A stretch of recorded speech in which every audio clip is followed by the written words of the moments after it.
This is coming from Jaime Alexander Davidson, also known as Gringo, the original. Dear President of the United States of America, Honorable Barack Obama, President of the Republic of Panama, Honorable Ricardo Martinelli, members of both of their administrations, and Pope Francis of Assisi from the Vatican. Today, through the Prisoners for Change and Prisioneros para Cambio movement, in conjunction with the Free Gringo Reggaeton movement, we present to all of you the petition for commutation of sentence and petition for treaty transfer of prisoners to Panama to be thoroughly reviewed and granted, seeing that Jaime Alexander Davidson, who comes from a military family and due to the military's rules, they cannot advocate his innocence, who has been incarcerated innocently for over 21 years in the United States federal system for the murder of Syracuse police officer Wally Howard Jr. that was committed by another police officer and confirmed by the federal judge Neil P. McKern and the government's only medical examiner that did the autopsy, Dr. David A. Wrigley, and uncovered by the defense's forensic science expert Robert H. Goldberg. But justice continues to be denied and an innocent man buried alive due to a serious conspiratorial corruption cover-up. Come visit Panama City, where there's pretty ladies, beautiful beaches, hotel and restaurant. Tourists, they love it and they're bound to return. Join with their families, they gon' enjoy themselves. This multi-million-dollar music industry known today as reggaeton culture was founded and created by Jaime Alexander Davidson, aka Gringo the Original, a former artist signed to J&N Records and Sony Discos. Today we are presenting to all of you and the whole world with his new extraordinary meridious contribution and multi-million-dollar project that is Panama's first world musical anthem titled Come Visit Panama. It's nice. Panama is nice. Created to expand the reggaeton culture's reach and level, promote Panama's tourism through both countries, educate the world as to what reggaeton really stands for, and create new businesses and jobs to hire unemployed people in both countries and worldwide. Come visit Panama City, where there's pretty ladies, beautiful beaches, hotel and restaurant. Tourists, they love it and they're bound to return. Join with their families, they gon' enjoy themselves.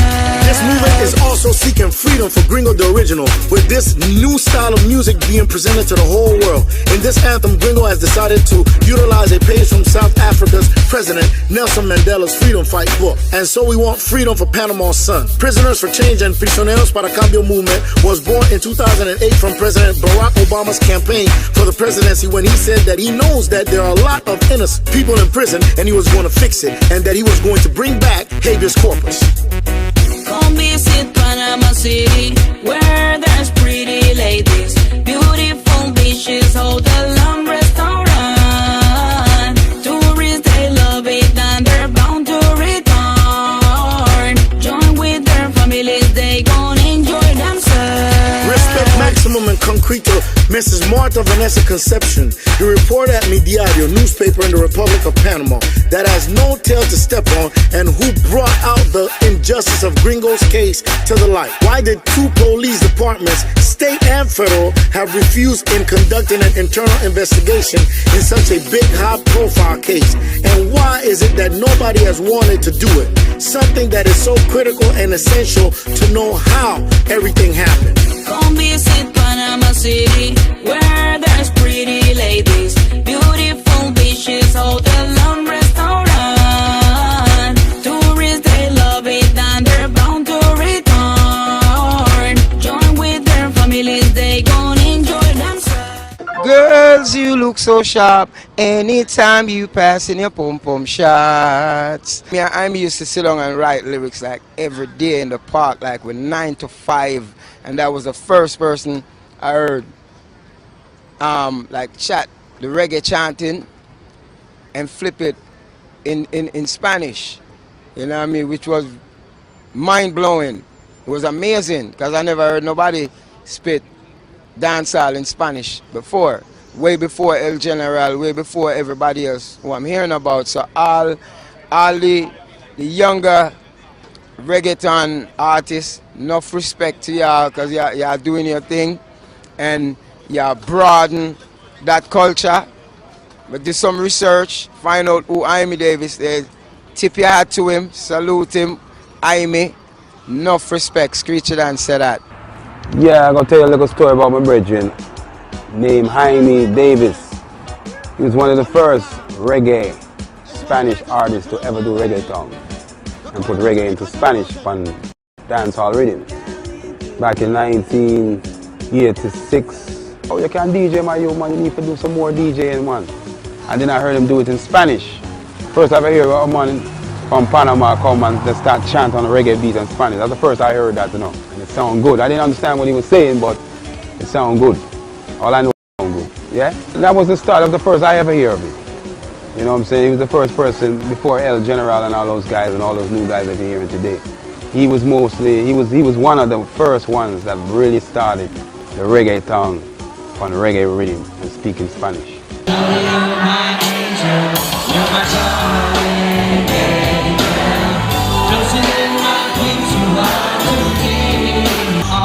Shorty always a mention, spending up, giving all much attention. She was here to like incarceration.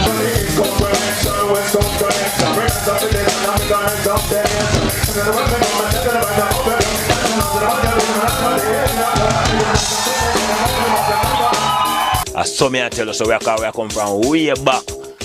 You don't see it when we there Brooklyn we are DJ reggae and them a DJ Spanish and this that Nanda Boom the whole away. You don't see it. El General the whole away, Gringo the whole away. You don't see it. Foundation straight. And we there in the studio right now. Finalize up this swim and him make this national anthem for Panama, making us Panama nice. Respect, Jaime, respect. Saying 19 years, I think they gave him life or something like that. Saying, so we are trying to free him up right now, you understand? The best thing right now is to get all the votes we can, saying, with all the people being locked up behind the bars, you understand? They trying to say that their vote don't count. So right now we trying to change that. All the people that's not in jail who has a right to vote, please go out and vote. Who's funny out? Who's the founder of reggaeton? First hip hop, dancehall, Gringo with Magical. Definitely come visit. You understand? Passport and green card are clear up right now as we speak. Saying, setting yourself away. So I come for turn over the place.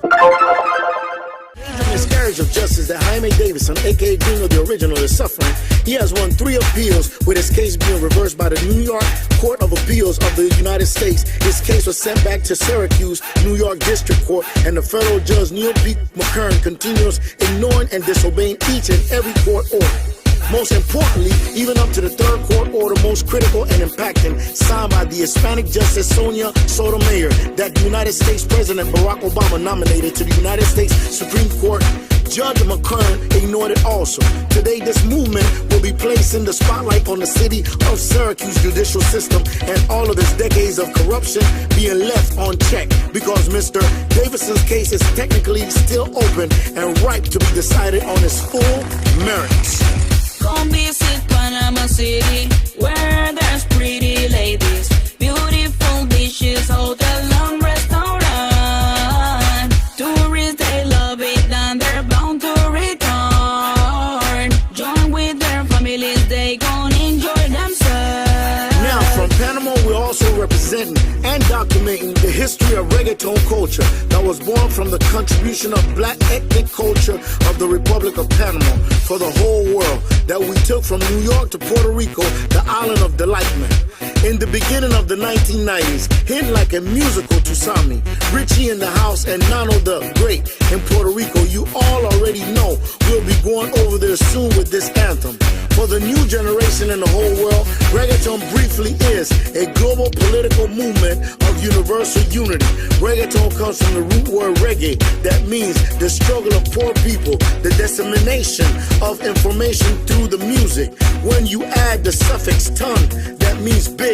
It means a big reggae, or meaning reggae tongue. The unification of all the cultures, genres, races, and nationalities in one. The Panamanian code that mixed with the Jamaican culture, and it comes from the visions of great legends like Bob Marley, Dr. Martin Luther King Jr., and South Africa's President Nelson Mandela, etc. Viewing how each one of them advocated for the same thing, that is peace, love, unity, equal rights and justice, and freedom for all. Come visit Panama City, where there's pretty ladies, beautiful beaches, hotel and restaurant. Tourists, they love it and they're bound to return. Join with their families, they gon' enjoy themselves. In closing, don't forget, this is the Prisoners for Change and Prisioneros para Cambio movement with the Free Gringo Reggaeton movement. Big up Sean Walsh, video director and television producer of the show What's Up New York in the United States of America. A.T. Fat, the producer of the Millennium. You hit it out of the ballpark with this production, my brother. The Republic of Panama's first world musical anthem, promoting the tourism and recognizing Panama as Latin America's mini Dubai worldwide. MC McCoy, now the world is going to know that you are the #1 DJ, Rough One, here in Panama.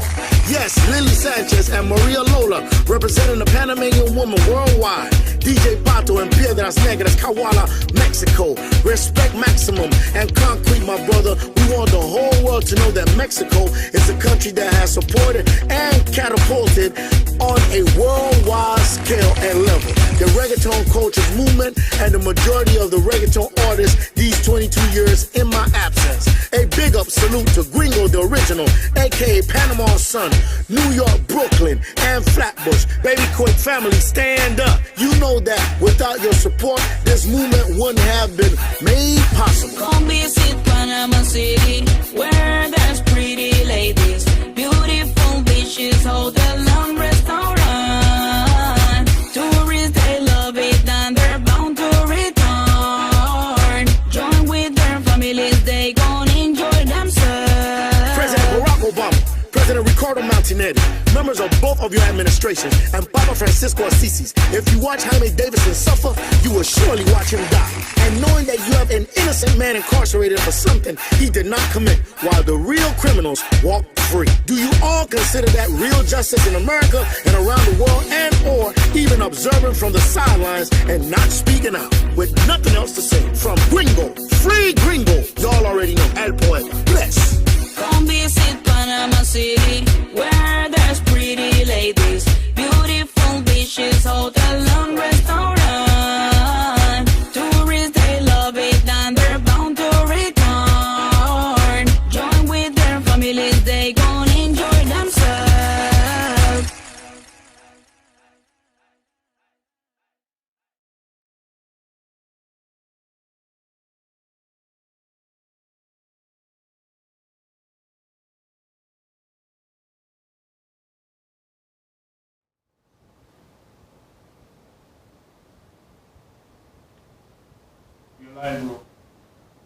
Good evening, everyone, and welcome to another exclusive of Caribbean Life TV.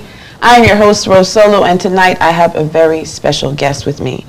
He received clemency after spending almost 30 years in jail.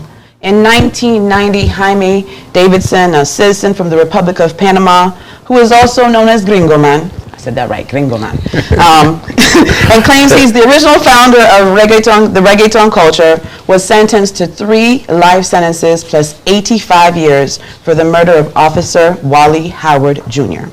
31 years ago, Officer Howard was working undercover when he was fatally shot during an attempted robbery.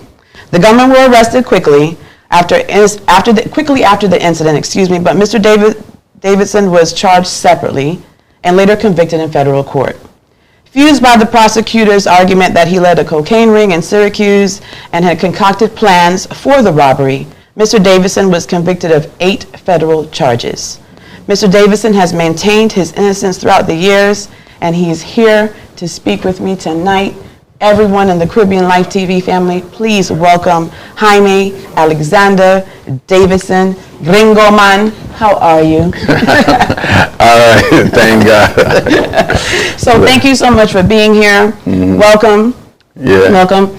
So I'm gonna get right to it because first of all, how are you enjoying Hotlanta? Because you're in Hotlanta right now.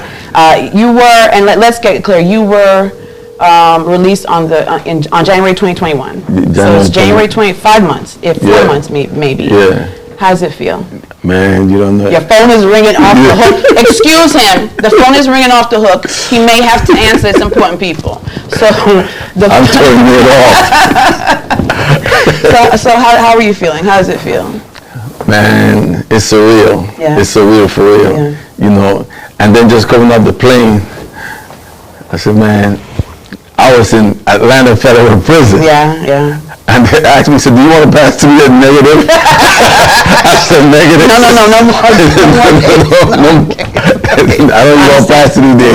Right. Yeah. And so let's talk about getting acclimated now. It's been 30 years. You know, you getting acclimated to the culture. You got released during a pandemic. Yeah. And so how has it been for you adjusting through all of that? Wow. It hasn't been easy. Yeah. You know, it hasn't been easy. That's interesting that you say that coming from where you were. Yeah. It shows the gravity of the situation that we were in with the pandemic. You know, because I find myself a lot of times, you know, going in the room and locking the door. So a lot of times you say, hey, leave the door open. You know, you're locking yourself. Why you locking yourself in there? Why you locking? I mean, that's what you're used to doing. That's what I'm used to doing. Yeah. So you were there. You were 23 years old. Yeah. You were 23 years old, and when you heard the news after 30 years, tell us about that moment. You know, I called my brother, and you know, we was locked down for the pandemic, and on top of that, for what happened January 6th in the Capitol. Right. So we had a double lockdown. So they let us out for 25 minutes. So you had to do everything in 25 minutes. 25 minutes a day. That's what you had. That's what boom. So I ran to the computer, but there was a line there. So I ran to the phone. So I called my brother. That was the Tuesday, the 19th. I called him. I said, hey, what's up, bro? How you doing? He said, nothing. He said, hey, you heard from anybody? I said, nah. He said, nobody came to your door? I said, nah. I said, hey, what the lawyer saying? He said, do you read the email from the lawyer? I said, nah. I said, it's a line. He said, what's up? He said, I'm talking to a free man. My knees got weak. That's what your brother told you. Yeah, my brother, I had the phone in one hand. I was like, thank you, Jesus. Wow. And 3 of my friends was on the top tier by the phone. They ran down. So when I turned around to walk, they right there. Yo, you got it? I said, yeah, man. So I ran to the cell because, I mean, tears look like, so I ain't wanted to see that. So I ran. Really? Yeah. All that time? You didn't want to see tears? Really? I ran. No tears? Of all the things. Of all the things. Of all the things. I was like, so I ran, put a sign on the door, got on my knees, and started crying. I was like, can't believe it. I can't believe it. It's like, and I've been trying to, like, when I do interviews, I try to, like, sometimes they ask me certain questions and I dance around it because certain questions evoke emotions, the past, and the trials and tribulations, and it's painful. Well, I'm sorry about that tonight. You're not going to do that to me. You're not going to do that to me. Nah. Yeah. So we talked and we discussed that we're just going to keep it real, and we want to talk about, because it's getting you acclimated back into society. It's getting everyone to know who you were and who you are now, because you are not who you were, whatever that was, and or whomever that was, right? So while we're there, let's go back. Let's go to it. Let's go to it and get it over with. Okay. So it's 1990. Okay. It's 1990. Who were you in 1990? Tell the viewers who you were, because there's a lot of controversy around who you were. Yeah. Your book, we'll talk about that soon. Yes, author. Your book says you're one person, and many in upstate New York, many politicians, many members of the police force say you're something totally different. That's right. Now, who were you in 1990? I was an artist, promoter, producer, owned my own sound system, Baby Quake, high power. I came from Earthquake, high power. You see, Baby Quake was known as the sound with the most beautiful girls, moving studio. You see what I'm saying? And that's all I wanted to do, be an artist. The girls always get y'all in trouble. Yeah. The girls. You know, Yeah. So I promoted the biggest reggae dancehall extravaganza in upstate New York, Syracuse, New York. Okay. And that is what brought this whole situation to me. I ended up leasing the club, and you know, I had it was my club now. Right. You see, and I heard individual was selling drugs out of the club. So I said, they can't be doing this. I told it, I said, Jaime, they selling drugs out of the club. I get another phone call. He said, yo, these guys gonna get you in trouble, man. They lying to you, they selling drugs out. So I called my DJ, Slick Finger. I said, yo, listen, man, I'm going back. Let's go up to Syracuse, rent a truck. I'm bringing back I'm gonna lose my money in that club. Forget it, but I'm not going to jail for these dudes. I'm always down here. Right. You see what I'm saying? Right. So we went in the bus, Greyhound, went up to Syracuse.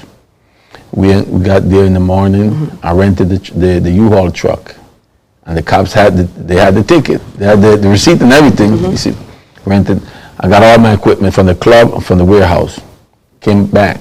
Before I left, I told one of my co-defendants, he's a promoter out there in Syracuse, and I told him, a Jamaican dude, I said, yo, when time I leave, do me a favor, bring them a station wagon. It's a station wagon, not a regular car, station wagon, because anybody that know about music, you see, you got your console, that's right, certain things, you're not going to put it in a car. So he's a sound man too, let's just check him out.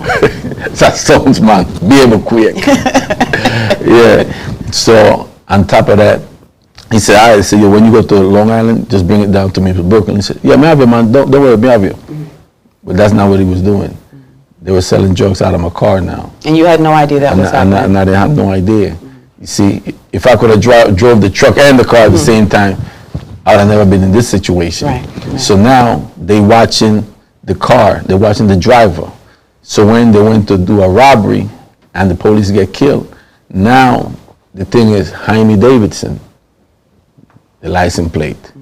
So now the heat is on for Jaime Davidson. So now, to make a long story short, the state did a whole exhaustive investigation. Come to find out, hold up, man. Number one, the person driving that car is not Jaime Davidson. That was a man. This is a little boy. This is a young dude. And this one dark, this one kind of a little lighter. Misidentification. But now, being that they put that out there, they didn't want to take it back. They left it out there. So now, the investigation, they took the money order that I had, signed it to pay the rent the same day, had my name and everything. The landlord told him, see, I seen him with a truck, and I seen him, with some speaker boxes. So everything matched everything that I was telling them. So the state came back and said, yo, listen, this man didn't have nothing to do with this murder, the robbery, none of that. Then the chief deputy of police, Frank Sardino, he did a press conference, and he said it, but I didn't find out till 10 years later. You see, and he said, Jaime Davidson had nothing to do with the robbery, the murder, the conspiracy, none of this. These guys lying against him to reduce their sentences, you see. And the gentlemen were released prior to you. That's right, the one, because they made a deal behind closed doors, you see. Their thing was, say that you killed the cop, and everything gonna be all right. You see, so these politicians, and a lot of these officers, why they wanted to kill me in the prison, for me not to fight my case. When you want to kill somebody, when you want to stop somebody from litigating, you don't do that to a guilty man. You do that to an innocent man, because you know that man has the evidence to bring a lot of things to light. They even went as far as throwing a cocktail bomb right here in Atlanta, the youth task force, for them to stop dealing with my case. I had to get rid of the youth task force. Do a story to let them go, because I know they were going to try to fight it. And I wrote an affidavit to the appeals court, and I told them to safeguard their life, because I didn't want to jeopardize her freedom, my life for her freedom. I mean, my freedom for her life. I said, nah, I'm not going to do that.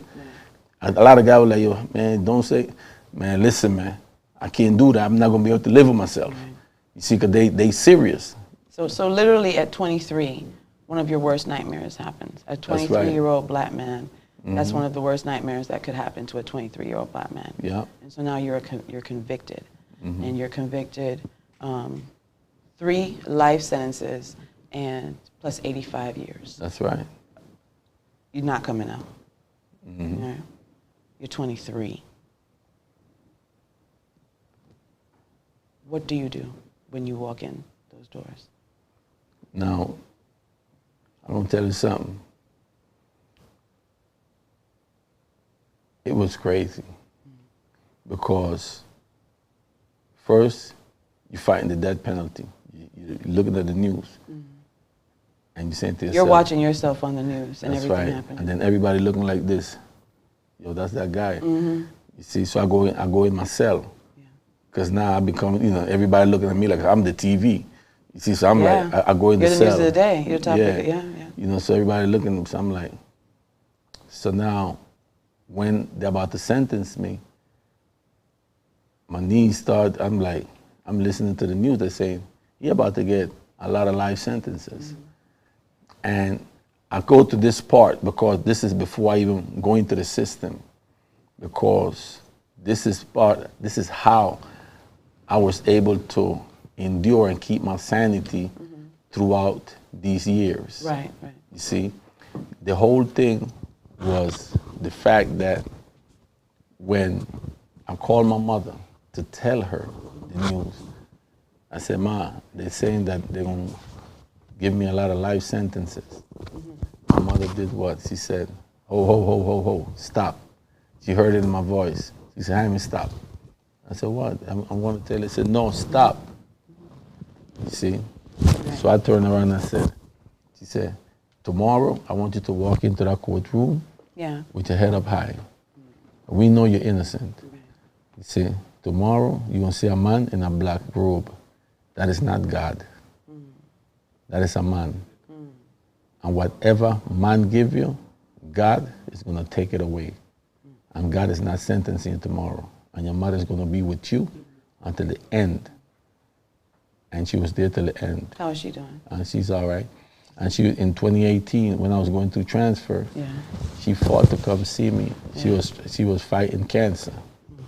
And that was killing me because I'm always taking her to church and she always with her. And it's like, you can't do nothing. You see, you can't do nothing. Then when I seen her, she made a joke. She said, hey, look, I'm boiling.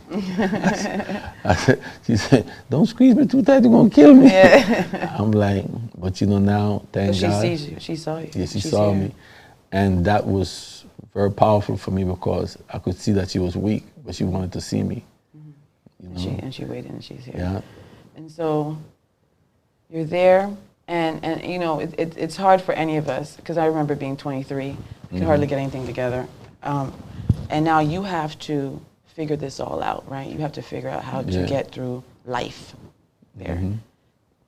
And miraculously, you find your purpose. That's right. You find your purpose. So start telling us about your prison hustle, because that's what it is. It was your prison hustle, and how you through faith just continue to move through the circumstances. Tell us a little bit what made you, how did you know what you want to do? What was the moment, because I probably would have locked myself in and just cried for about maybe 2, 3, 4 years, maybe. Yeah, maybe. But that's not what you did.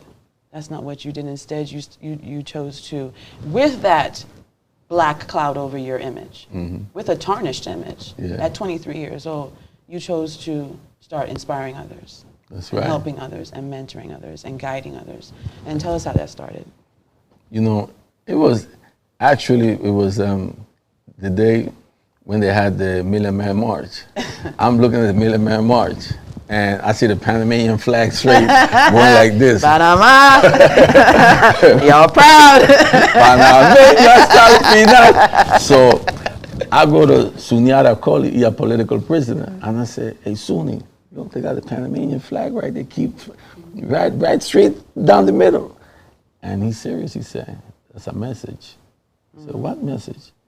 He said, you need to stand up. I said, stand up and do what? He said, you need to join the struggle. I said, join the struggle. I don't even know what he's talking about. Right. You see, now I'm 24, 25. Yeah, I'm like, what is he talking about? The struggle is daily. So Struggle's waking up and moving. He started explaining to me. Yeah. He started explaining to me. And I had a flyer that said political prison. He said, don't do that. He said, don't do that. He said, get rid of that flyer. Political prison, don't get out of prison. Right. You see? And as a political prison, he's the only one that besides Malik Esalamin, that actually, as a youth, taught me something. He took that, he revamped it, edited, took that, he said, nah. He said, political prison, he said, stick to your music. This was his words. He said, stick to your music. The youth will gravitate towards you because of your music. Your case is political. That's gonna come automatically. Right. And that were the deepest words that I heard as a youth coming from him. And I stuck to the music because I was not going down the path of the music. So when I left Allenwood Penitentiary, I went to Atlanta Penitentiary. And there, it was like, yo, I'm in Brooklyn, the radio station, WRFG. I'm like, I'm in the 89.3. I'm like, oh. I told my roommate, I said, oh, it's on. I said, people calling the radio station. I said, oh, I'm going to be calling there. So I'm hearing all these black shows and positive. I'm like, man, they got all of this out. He said, yeah. The guy, my roommate, he's from Florida, but he was already out there. He said, man, they be coming and doing events inside of the prison. I said, for real? He said, yeah, they be rapping and they be, I said, I can't believe it. I said, I can't believe it. So from there, I went to the Rasta community one day, and they had a flyer, a final call newspaper, and I noticed a lot of guys had like water in their eyes. So I said, yo, what y'all reading? And they gave me a copy of the newspaper. It was an 11-year-old baby charged for the murder of a 2-year-old baby. It was Lucretia Murray charged for the murder of Jayla Belton, 2-year-old baby. So I said to them in the Rasta community, I said, yo, B, where we are going to do?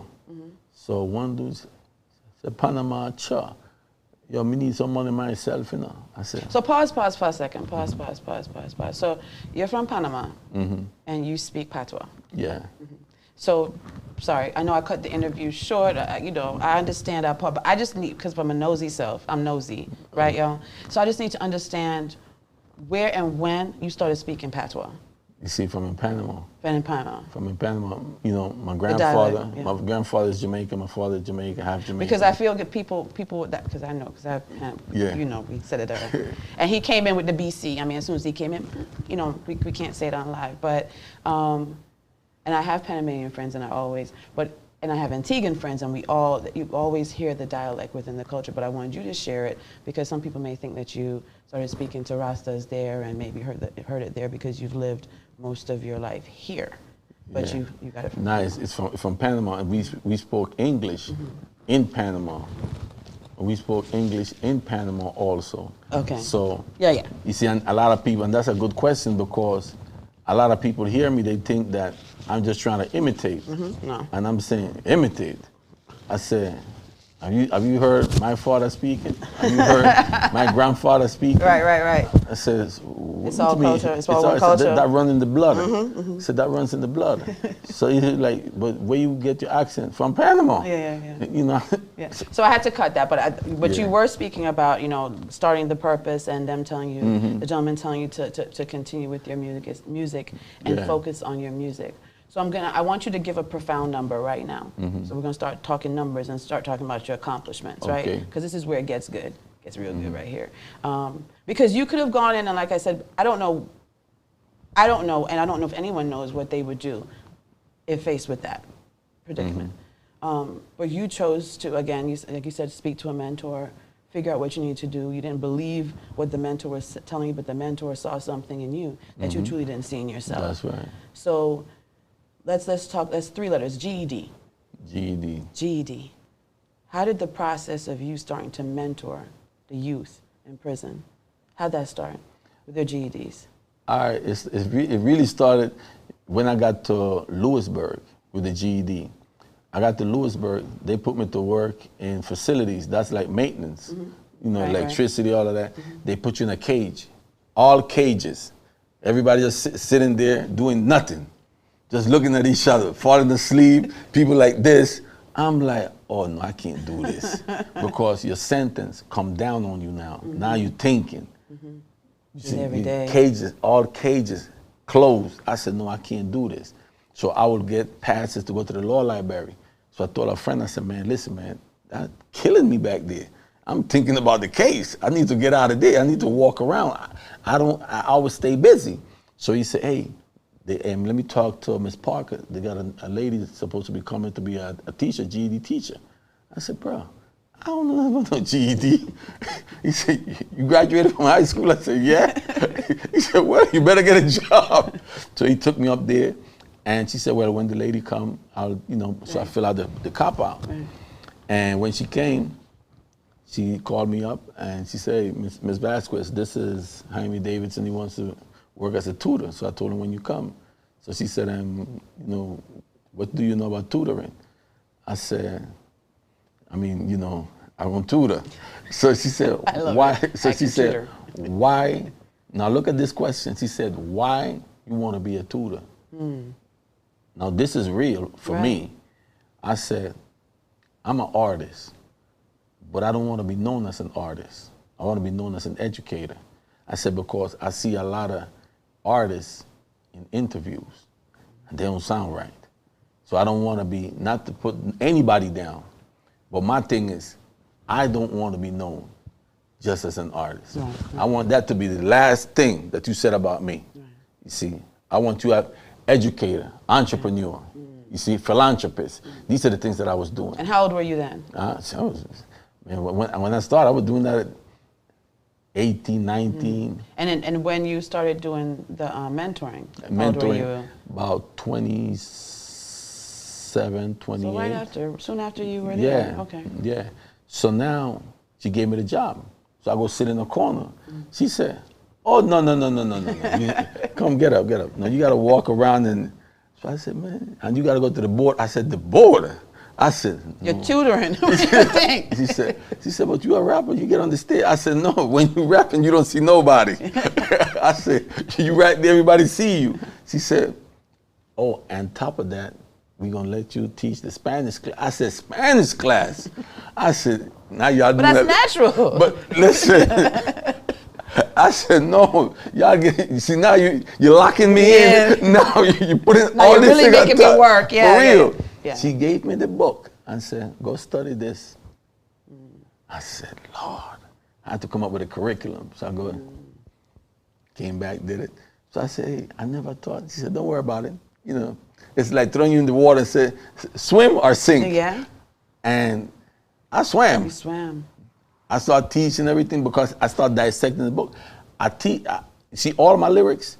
I'm one of the only Panamanian, reggaeton artists that write their songs in English and translate their songs in Spanish. So I already knew that. So I had to go into what I know. So I read the thing. I said, "Oh, so man, this is easy. I could do this." So I started. So she hear me. She said, "Ah, A, E, everybody." oh. She said, "Man," when I finished, she was like, "Wow, that was good." The third week, I had guys writing numbers. So she said, "How you already got them?" I said, "Hey, what number you wanted to write?" She said, 3,400,000. Yeah. But she started in the million. Yeah. The guy got up, 3 millones. Yeah. She said, "Oh my God." Because when I teach with techniques, strategies. You see? So once I started teaching GED, when they go to take the test, they come out and say, "Where you went wrong?" "Man, they gave me this. I do it on the board." Boom. I go back, bam, the best of both worlds. They got the videos in Spanish, the videos in English. In Spanish, teach you one way. I learned it. Yes, the English teach you another way. I learned it. Yeah. You see what I'm saying? Then what I learned through my brother in math. You see? Then I stay up at night late. I mean, late, dissecting this. Right. How many youth? I want you to look in the camera when you answer. How many youth did you mentor and help? All to right. their GED? All right. over 1,000 youth I helped pass their GED. Over 1,000. Over 1,000. Passed. Passed their GED. Not taken, passed. Passed. And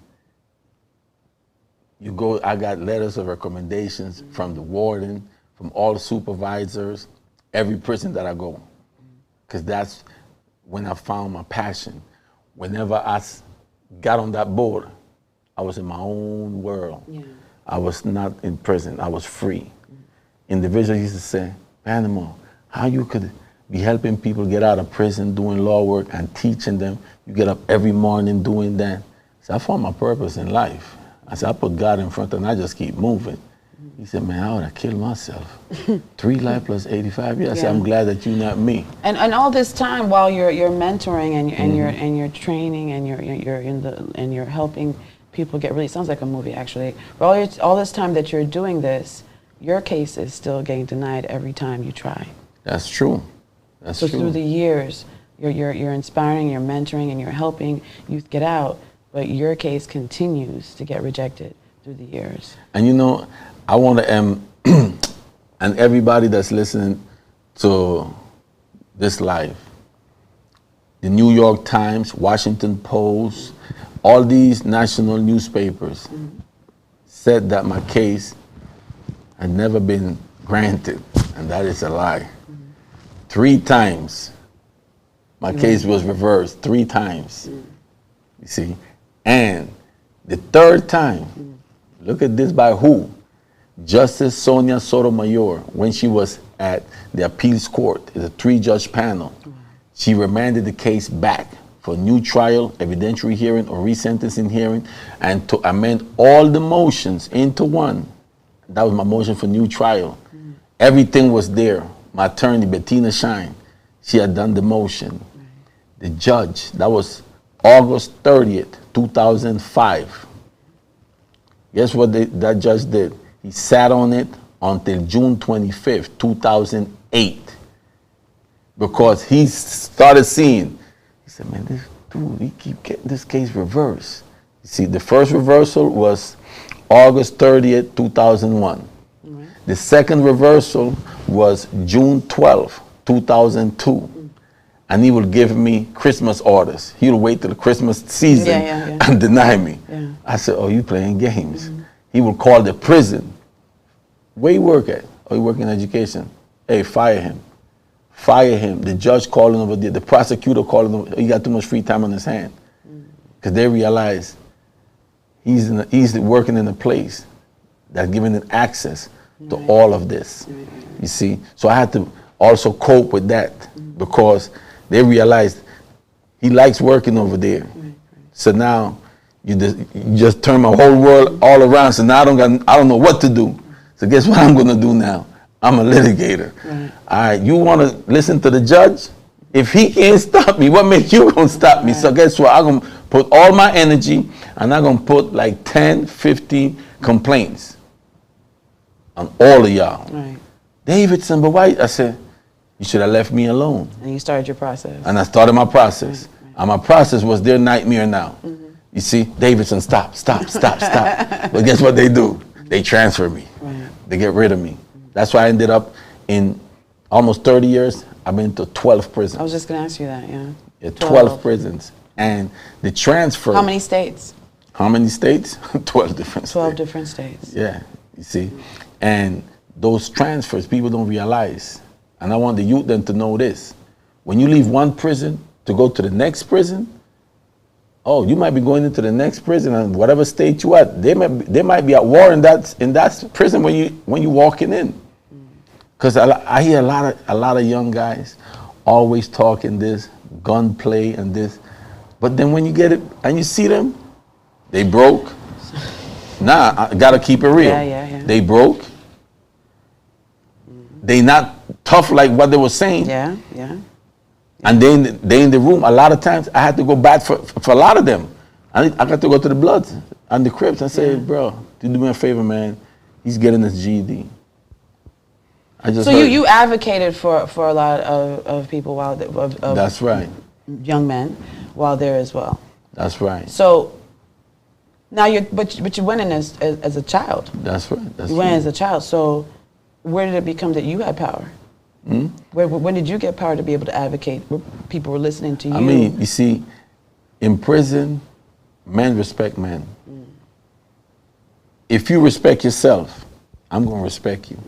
But if you don't respect yourself, I'm going to respect you. You see? And I always used to walk with, you see me with 4 or 5 pence right here. And that was a subtle message. Don't mess with me. Let me just be. You see what I'm saying? I'm not, and I was not bothering anybody. I ain't messing, if I'm not messing with you, don't mess with me. Right. You see? You know, when the wardens come, I said, listen, man, I'm going to the one that in prison we said, the one that pissed the most. You see what I'm saying? I'm not going to litigate on you down here because you don't work nothing. You trying to be somebody. Yeah. So I'm going to go, and being that they down there messing with me, I'll go to the kitchen, talk to him, look at the camera. The camera's not just there for me. It's there for you too. Right. So I spoke to you, I told you, and you didn't fix it. So now they transfer me again. But my thing is this, you're going to respect me. Like I tell them, you have 1,400, but you're going to respect this one. And your grace came through a connection called Kim Kardashian. Yes. Yeah, you tell us a little bit about that connection and how it all came about, your part. You know, Kim Kardashian advocated for Alice Marie Johnson. Yes. And Alice Marie Johnson got her freedom. She first got a sentence commuted, then she got pardoned. Yeah. Then President Trump had her do all of the interviews of the prisoners to get their commutations. But he specifically said non-violent. Right. He didn't want no violent offender. He wanted non-violent.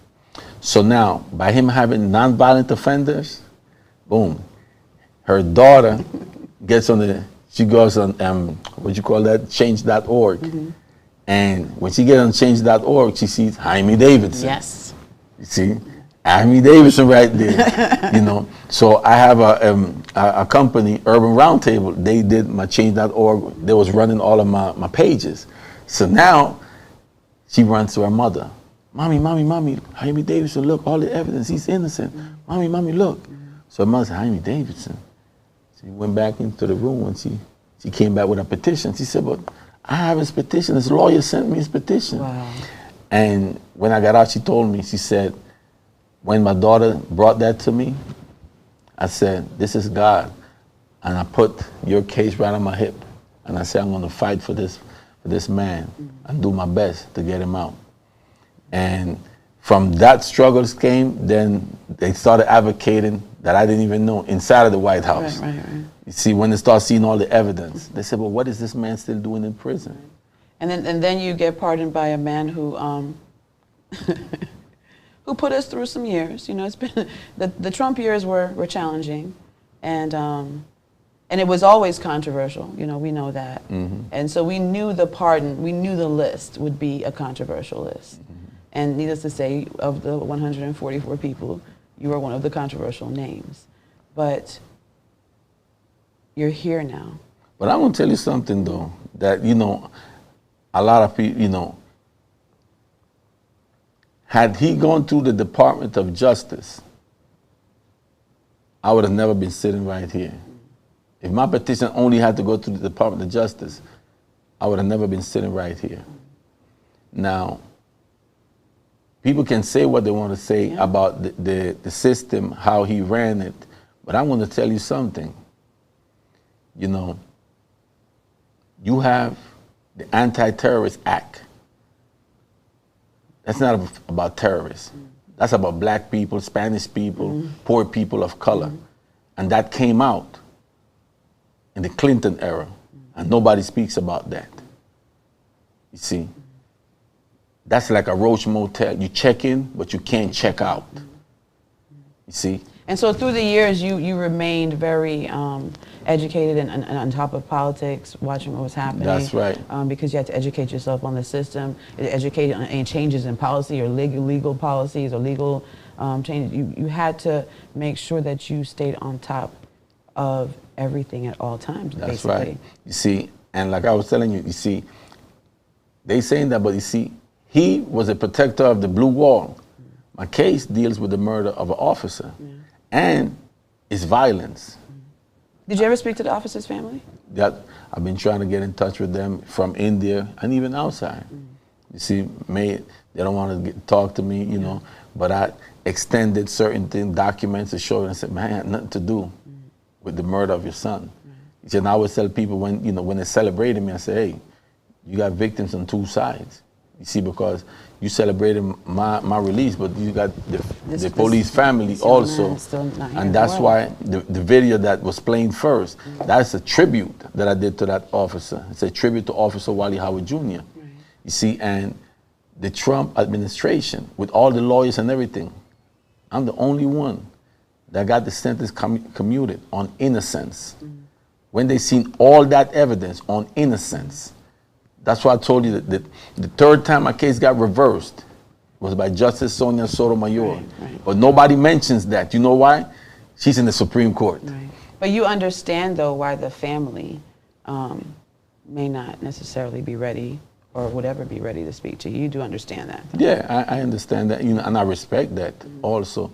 However, you know, at the same token, I have a family also, and I have a reputation, and I have to be able to, you know, to advocate my innocence, because I'm not gonna just let you just throw anything at me, and I'm not just gonna know. Right.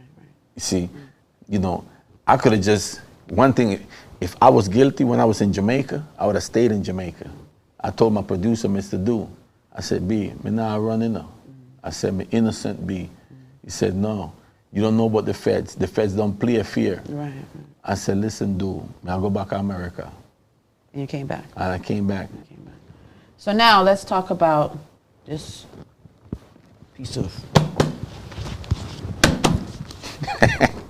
visionary. You say you're going to be an author. This is what you really do. This is when you do it that one time with a bang. So, visionary. The rise and fall of the reggaeton man. Fame comes with a steep price. That's right. This is part one. That's part one. Part one. Who is the reggaeton man? That's right. And you see that flag? The Jamaican flag with a Panamanian flag. Of course I saw that. I say, you know why? It was important for me to put that there, because none of the generations with the reggaeton movement have paid homage to who was our inspiration. The artists, the love of the reggae music, dancehall reggae music, the dancehall artist's name.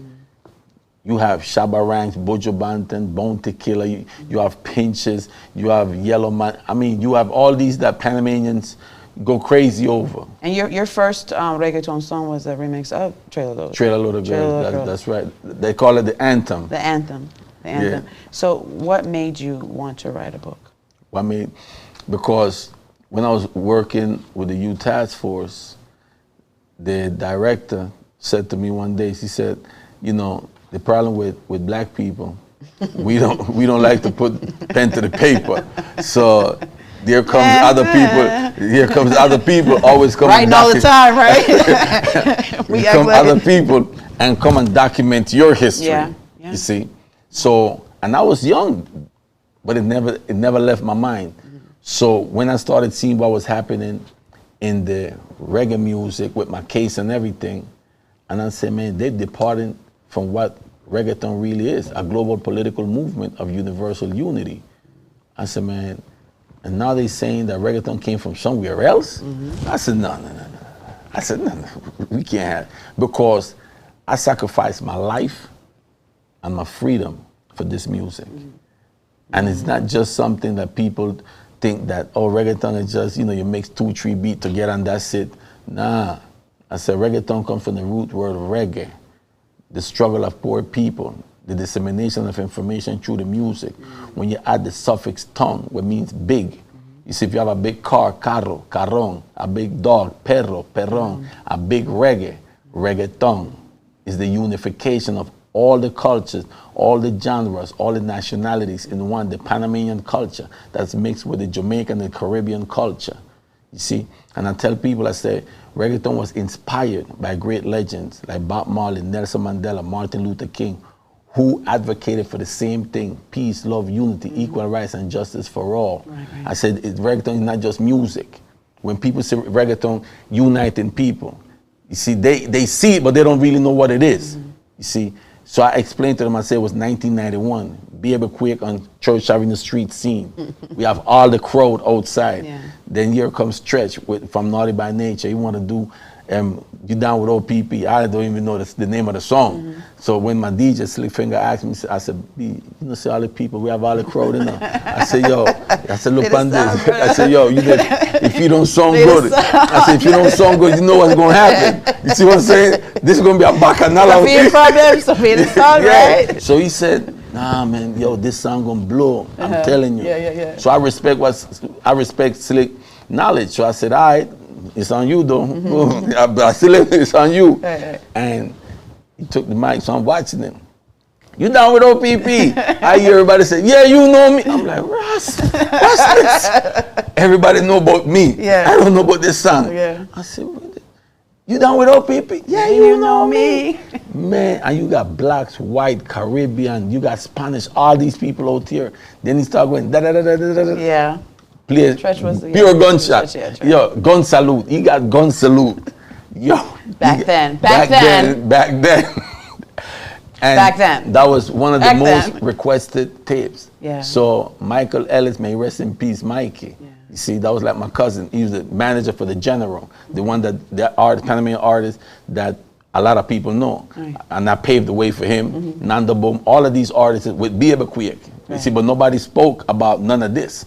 So that's why I seen an artist one time on TV, a Spanish station, and said, well, why you always talking about what you do? He said, because if I don't talk about it, nobody gonna do it. So a Puerto Rican dude said, Panama, you hear?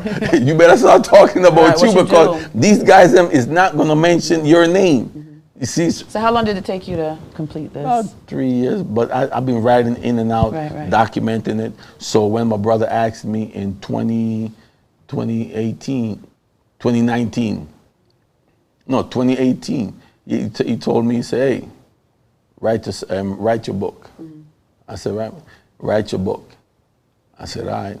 So I went and took out all the papers. Mind you, I see him. Hey, I'm a GED tutor. I'm a litigator.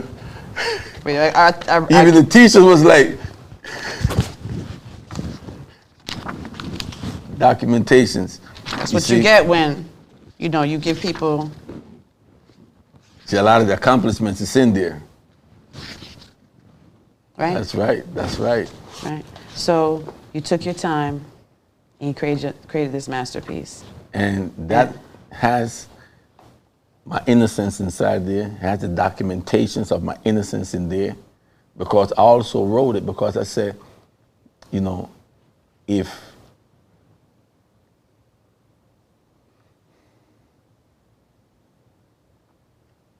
if I die, at least it's in the book. Your truth is here. You see, so I had to document it. You see, people don't realize how deep that case goes. You see, that even when I said, man, I'm going to go and record this song in New York with Sting and Kabbalah, my sister said, no, you're not coming back down to New York. Stay where you at. They can go where you at. Right. You see, that's why I tell people, because they see me and it's still a struggle out here. Yeah. You see? And it's like behind the walls, I always had a wall up, you see?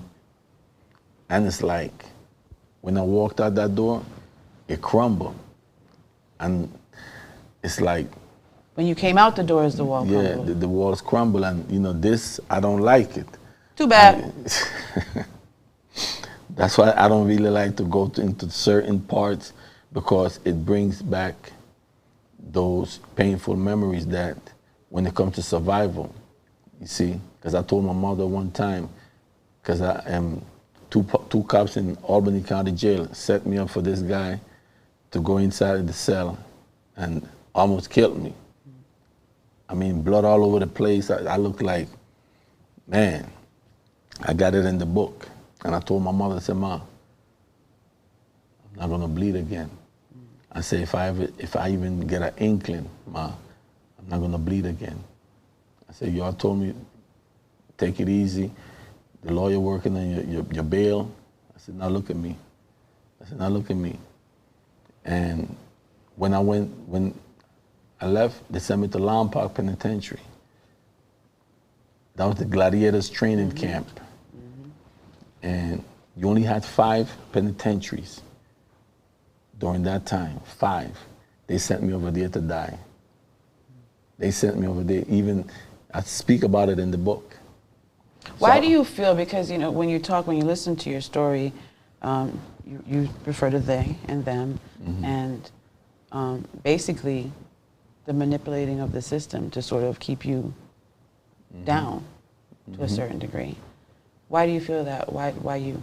It's documented. But why you? Because if the truth comes out, it's not about, they know I was never there. They know that these guys contacted all this with the cops and everything. But they never said you were there. They said that you concocted it. No. Well, according to at trial, look at this. At trial, the trigger man said that you were, he said I was there. I gave him the murder weapon. I told everybody what to do. Yes. And I said. And then he recanted. And then he recanted. And then he. You see, and the jury came. The jury, they questioned the jury. The jury said in the newspaper, they asked them. The jury said Robert Lawrence tried to protect all the defendants in the trial. Notably, one of the defendants that used to be with him in the state, and clearly hurt Davidson. Why? Because I cut him off at baby quick. He was doing too much. And I said, yo, me can't deal with this youth here now. You know, he robbed a gun store. You know, he shoot a guy in the ass because he kicked his dog. You see, then he nearly killed another one of my co-defendants, Glenn. So I said, that's it. I said, you're doing too much, you see. So now when I kept the biggest reggae extravaganza in Syracuse, you know, everybody there, the girls, them, so he tried to come in for free. Nah, you have to pay. He paid, came in. I'm sitting down, I hear this voice. I ran up to the console, and I tell Poppy, Pop. And I turned it, and he looked at me. He was like, I said, come on. Come off of the stage. And that's how he paid me back. You see? That's it. You know, then come to find out he was 16 years old, but he bigger than me. See, you don't ask people what their age back then, but he was 16 years old. And I'm like, I said, Batman was 16 years old? That's a big young boy. I said, okay. I said, man, you see, and I forgave all of them because one thing I realized when I first came in, that if you hold grudge, if you hold bitterness against people, it will kill you. Will eat you up from inside. From inside. Yes, it will. And I used to see a lot of old dudes. They used to tell me, hey, how you doing, boy? I said, how long you been in prison? 20. So, mind you, I just coming in, and this man saying they did 20. I said, man, you really got to do this? So I walk away like, yo, the man they really mean it, yeah. I said, man. So they'll be like, fucking this and this. So I'm like, so when I go to my cell, I'm like, yeah. So no, I said, oh, I got to really learn this law because they serious. But I forgave all of them. And that's why I've been able to just, when I was in there, just walk around and promote, because now my thing was, I'm going to give back. And because I used to tell dudes, I said, listen, man, we all can't do the same thing. Right. I said, somebody got to do something to shed light to society, to let them know that, you know, we feel society's plight from behind these walls. Right. You know, so when I used to do fundraisers, I would call WRFG, and then people donating $25, $50, $100. When I called, I said, I'm calling on behalf of Atlanta Penitentiary. We donating $500. The girl over there, whoa! Yeah. This man them in prison. But how I do it? Unity. I go and collect from everybody. Boom. Do you still help the gentleman out in prison now? Huh? Do you still help gentlemen out in prison? Not right now, but the way I'm going to do it, because my case also did with prison reform. You see, and when I mentioned about the Anti-Terrorist Act, well, President Obama said that he was going to bring back habeas corpus. You see, that is a law. Came out in 60 Minutes, the most draconian law that the senators said it, but nobody touches it. So what's next for you as we start talking through that and we start to close down on this conversation? Now we could be here all night, right? Yes, yes we could. And I don't want to be all night with you because he cried. You gonna stop that?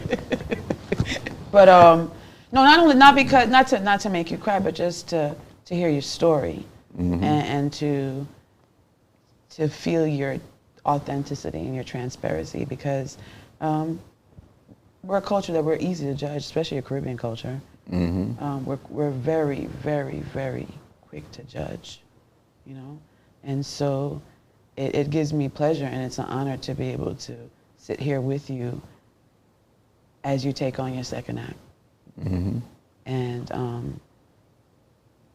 and just listen to how you made it through the challenge over the past 30 years. And you know, when you listen to the story, yes, a life was lost, and you know, and that's one thing. So let's address that first. I may make you cry again, but so before you said you've been trying to get in contact with Officer Wally's mom for a very long time, and you haven't been able to. So in this moment, we never know where this video will go, right? We never know who will see it. We never know who will hear it.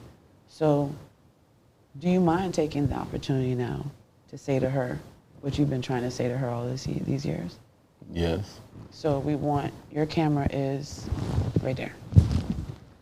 Miss Howard, you know,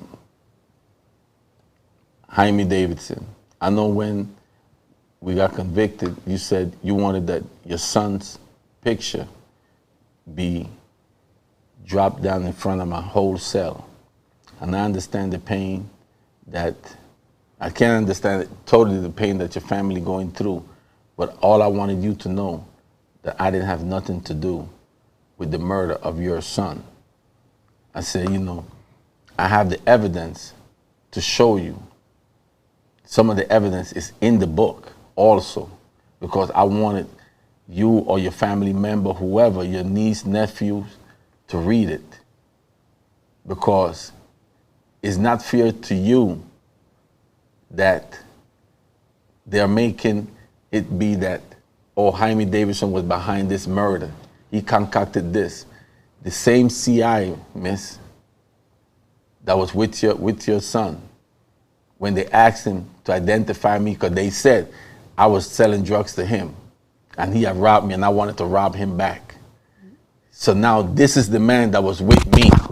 And when they asked him, can you show me anybody else in the courtroom that you used to see around there or used to deal with? And he got up, Miss Howard, and he said, no. That's the man. That was the whole case right there, Miss Howard. And they kept changing it. Please, read the book. That's why I put all this evidence there. Read what the doctor, may rest in peace, Dr. Goldberg, internationally renowned expert,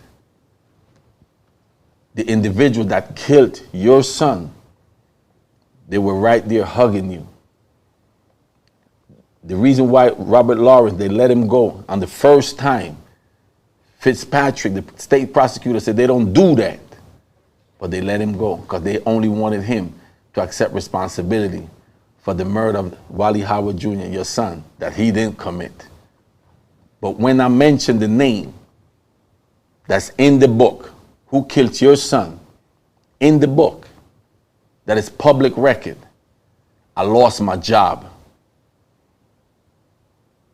And I did it intentionally because I wanted to see. And they got to the prison. Where does he work at? Fire him. So I'm telling you this, Miss Howard, please, everything that they look at it with a different lens today, have somebody read the book. Read the affidavit from the expert. Nobody has never. When I submitted those documents, June 13, 2003, the judge made a ruling on my case. And he said the tape recording that they didn't want the youth task force to have, they ransacked the office. He said it supported my position that the murder of your son was committed by other law enforcement officers and not the defendants on trial, therefore. But you know something, Ms. Howard? They hid all of that. They put a document rejection order in my case. Then they tried to kill me inside there. Numerous occasions. I have it documented. I wanted you to know this. This book, I wrote it. And in there, I did a tribute to your son also. Because he's a victim. He was victimized by the same individuals that are hugging you and telling you, don't worry. They know the truth. That's why they're always saying all of this. But show them after the fact, Ms. Howard, tell them, show me something to refute what Mr. Davidson is saying. Show me something. All they say, oh, that's ridiculous. It's absurd. That is not science. Everything is on the tape. Everything is recorded. The same expert that did the autopsy for your son said they lied to him. If he knew that your son was sitting in that position, he would have known the bullet came from the left and not the right. You see? But I was fighting the wrong fight about the murder. But my fight, I was never there. But they told the jury, the Pinkerton theory, they tied me to the trigger man. If you find the trigger man guilty, find everybody guilty. And that's why I was found guilty. But I hope and pray that somebody who know Ms. Dolores Howard, Wally Howard's mother, please take this and even air it in Syracuse for everybody in Syracuse to know the truth. Read this book. Read this book. This is not just a regular book. This book is historic. My case is the biggest case in the city's history in Syracuse. And it has so much magnitude to it all around in different places, Ms. Howard.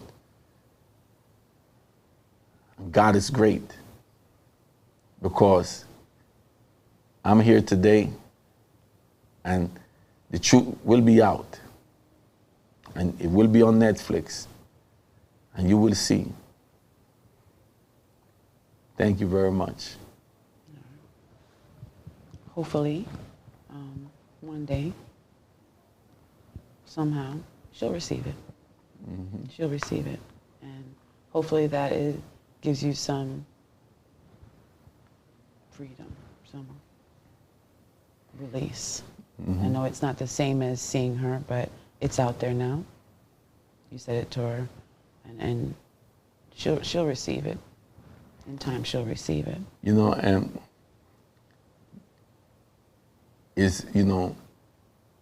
I really appreciate you asking me to do that because I've always tried. I always wanted to send that message out to her. Mm-hmm. And that song that I wrote, that Panama Nights Message to the World, is also titled, Tribute to Officer Wally Howard Jr. Mm-hmm. And I released it in 2013, a tribute to her son. And then somebody came to me and said, hey, Panama, I don't understand this. Nobody does that. Mm-hmm. You get charged for the murder of this officer. Mm-hmm. And you do a tribute to him. You're doing a tribute. I said, because he's a victim. Mm-hmm. I said, everybody is lying to the mother. They have a housing building with his name, statue, they have foundations, mm-hmm. They have a plaza with his name. They did all of this. He is a hero. Mm-hmm. Yes, he is. However, they're using that to cover up what they did and what they did to me. But the truth will come out. You see, because they all know I was never there. And you're no longer behind those gates. That's you're no right. longer behind those walls. you're out, you're free, and you're able to speak freely. That's You're right. here with us. You're going to be touring. You're going to,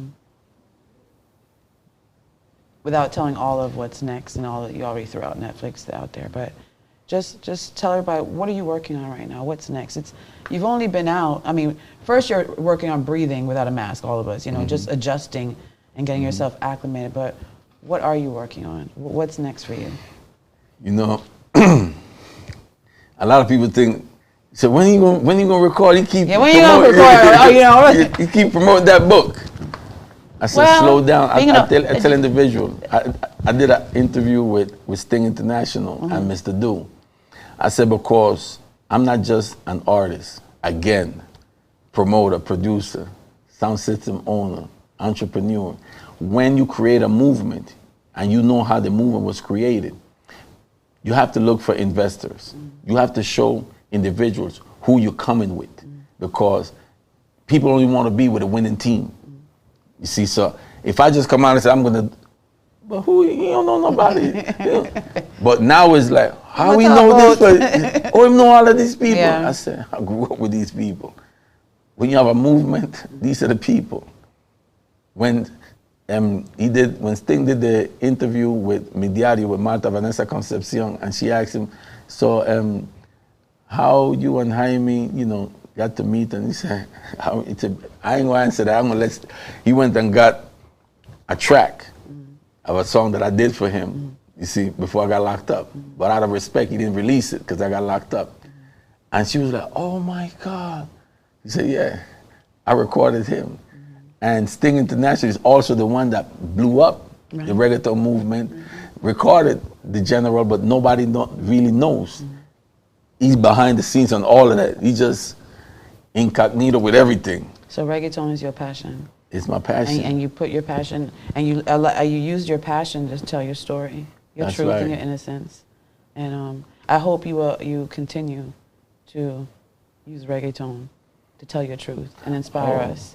Oh, I will. We are here 1,000% in support of your second act. No matter what happened in the first act, it don't matter. This is your second act. Yeah. And we want to make sure that you understand the community is here for you. I'm Appreciate speaking on it. behalf of the community for whatever you need. So, for the community to get in contact with you, how can they get in contact with you? All right. I have one page called gringoeloriginal.com. That has everything. If somebody wants to support me, whatever, everything is on there. Gringo, Gringo, Gringo, L-E-L, original.com. Now my IG pages, I got two. Gringo Man. Two IG pages. Yes. One is for the book. Okay. Gringo Man, El Original. And the other one is Gringo Man, El Original Official. Okay. With a 2F. Okay. My Facebook, Reggaeton Visionary. And the book is available. You made me cough. Excuse me, the book is available on Amazon. That's right. Come on, y'all. It's a simple thing to support. Not much. Just go on Amazon. You know what to do. Just support. And it's a good read. It's a very good read. It's a very interesting read. Because I was going to get you in. Because I remember I was doing my research. Like, that's not what it said. This book is different from what. But we talked a little bit. And we could, like I said, stay here all night. But I thank you. Yeah, and I don't want to stay all night with you.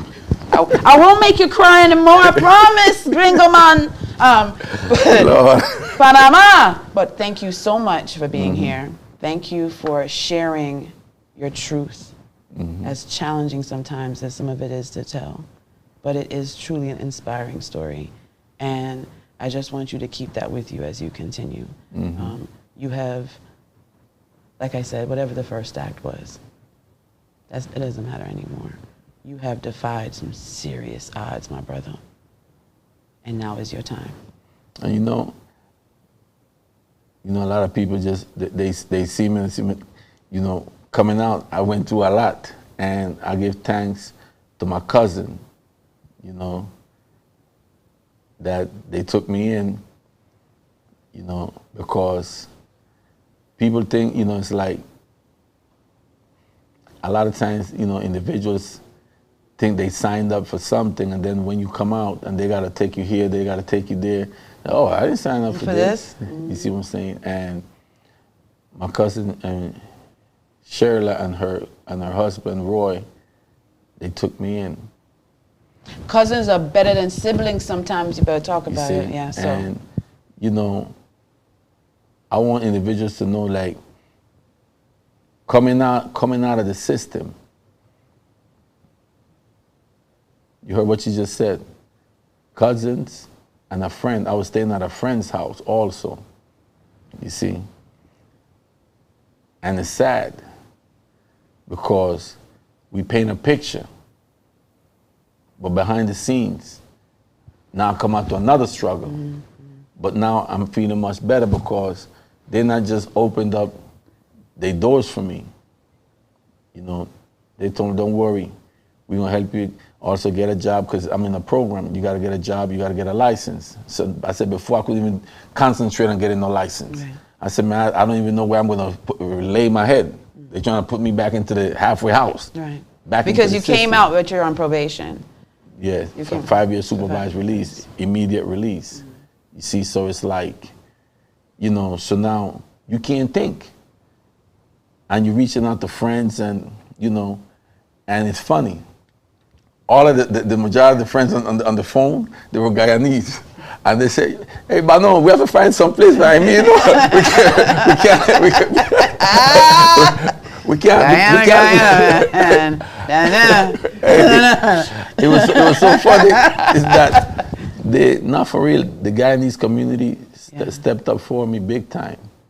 You know, they stepped up, you know, my friend Sky, you know, Smiley cousin, you know, he stepped up for me. He said, man, come and stay with me, man. You know, I told him, man, I only need 2 weeks to a month, man. I'm gonna see if we get an apartment or something, you know. Yeah. And my cousin, she was like, nah, you ain't staying in no apartment. You ain't gonna pay no rent. You're gonna stay with us, save your money, you know, do what we're gonna take you. And we're gonna give you that car right there, almost brand new. Just get your license. I was like. So see, you have no excuses, sir. I said, you know, I always say God is great. I said, you know, and the reason why I said this, because people need to realize, you know, when individuals come out, be true to yourself. If you're not going to be true to yourself, then don't accept them and then close the door behind them. You see, because everybody's not going to be like me. A lot of guys, I realize now why a lot of guys came back. But I said, nah. You're not going back. I said, I'm not going back. I cried a lot. Let me tell you something. It hurts. But I said, you know something? My friends, everybody like, Jaime, yo, listen. They send me money. They say, listen. I said, man, I'm going to make fire in that microphone. I know that much. You just try to stop crying. You are going to make fire on that microphone, and we are here to support. Thank you for your transparency. Thank you for keeping it real. Thank you for answering the difficult questions. And thank you for continuing to inspire us. Don't stop mentoring those youth. They need you. We know you need a little time to get acclimated, but don't stop. They need you. They need you more than ever. And that's for the community. We're here. And we will be here to support you, and we will be here to hold you up when you are falling down. We are here for you for whatever you need. What we will not allow you to do in this life ever again is fail. I appreciate it. So, Jaime Alexander Davidson, Gringo Man, thank you so much for being here. Thank you for sharing your time with us. We wish you all the best at Caribbean Live TV. You are definitely part of the family now. You've been with Lawrence. You've dealt with Lawrence for a couple of days. You are in. And I pause because everyone who's watching understands what I'm saying.